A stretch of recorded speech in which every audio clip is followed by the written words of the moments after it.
क्या सच में सरकार फिर कर रही है नोटबंदी? आइए जानते हैं।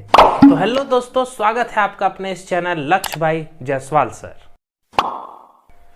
क्या सरकार सच में फिर से नोटबंदी कर रही है? पिछली बार जब नोटबंदी हुई थी तो सरकार ने पुराने नोट के बदले में आपको नए नोट 2000 और 500 के नए नोट दिए थे, लेकिन इस बार का जो नोटबंदी है उसमें आपको नोट ही नहीं दिया जाएगा।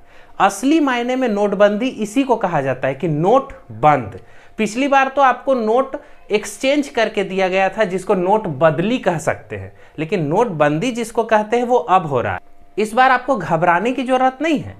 ये नहीं कि आपका जो पैसा है वो चलेगा, नहीं चलेगा, लेकिन इसका पूरा डिटेल के बारे में आइए हम लोग देखते हैं कि आखिर इसमें क्या रहस्य है। सरकार ने जब पहले नोटबंदी किया था तो उस समय उनका 3 मोटिव था, यानी 3 लक्ष्य पर वो अपना काम कर रही थी। पहला काम था कि जितना भी नकली नोट है उनको खत्म कर देना, दूसरा जो काला धन था उसको वापस ले आना, और तीसरा भ्रष्टाचार को खत्म करना। लेकिन सरकार ने देखा कि हम नोट चेंज तो कर लिए, लेकिन फिर भी अभी भी कहीं ना कहीं भ्रष्टाचार हो ही रहा है। पैसे को काला धन के रूप में लोग जमा कर ही रहे हैं, जो भ्रष्टाचारी हैं वो पैसे को जमा कर ही रहे हैं। तो अब हम क्यों ना टेक्नोलॉजी के माध्यम से, यानी नए नए तरीकों के माध्यम से अब इसको पूरी तरह से खत्म किया जा सके। तो सरकार ने आरबीआई के साथ मिलकर एक गाइडलाइन जारी किया है। उसमें दिया हुआ है कि जितने भी बड़े बड़े, अभी ये 4 शहर में ही शुरू हुआ है, अभी पूरे इंडिया में शुरू नहीं हुआ है, ये 4 शहरों में अभी लागू हुआ है। और इस गाइडलाइन में डिजिटल करेंसी की बात कही गई है। हम लोग जानते हैं कि हम लोग जितना भी ट्रांजैक्शन करते हैं, ऑनलाइन ट्रांजैक्शन, कहीं पे गए कुछ भी हम लोग शॉपिंग कर लिए या कहीं कुछ रेस्टोरेंट गए खाना खा लिए, तो वहाँ पे ऑनलाइन ट्रांजैक्शन हम लोग कर लेते हैं, स्कैन करके और पैसा भेज देते हैं। अब सरकार देख रही है कि लोग ऑनलाइन ट्रांजैक्शन की ओर आगे बढ़ते जा रहे हैं, क्यों ना इसी को पूरे भारत में लागू किया जाए। तो बस डिजिटल करेंसी की ओर सरकार ने यह कदम उठाया है कि लोग जितना भी पेमेंट हो, जो भी चीज का पैसा दे, वो डिजिटल माध्यम से दे।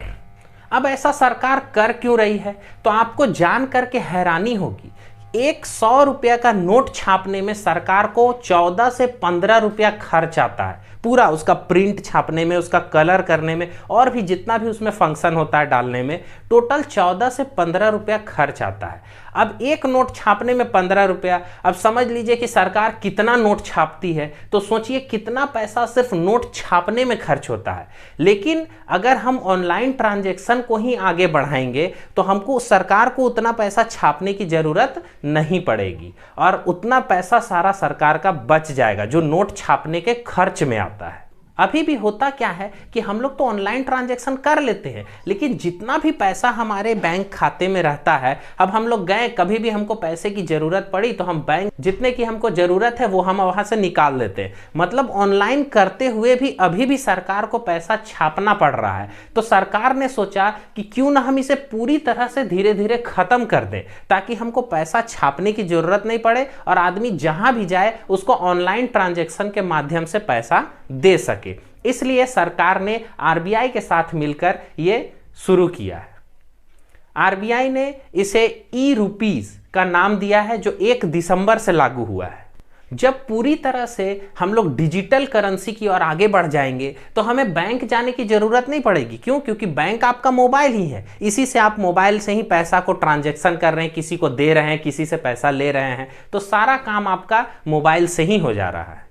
हाँ, इसमें ज़्यादा आपको घबराने की ज़रूरत नहीं है कि अचानक अब मेरे पास पैसा है तो अब हम क्या करेंगे, ये वाला तो चलेगा नहीं, मेरे पास मोबाइल नहीं है, मेरे पास मोबाइल से हम पैसा भेजने नहीं आता है, तो आपको अकबकाने की ज़रूरत नहीं है। ये अभी काफ़ी समय लगेगा इसको करने के लिए। अभी सरकार ने इसे स्टार्ट किया है एक ट्रायल के रूप में, ये देख रही है कि हम कितना आगे इस तक बढ़ सकते हैं और इसमें क्या क्या खामियां हैं, जिसको सरकार पूरा करके लोगों को जागरूक करेगी ऑनलाइन ट्रांजैक्शन के लिए।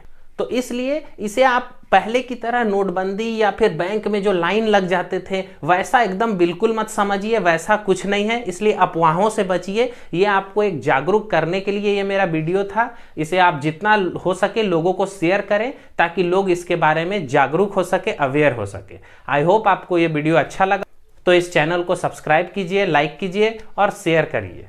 Thank you.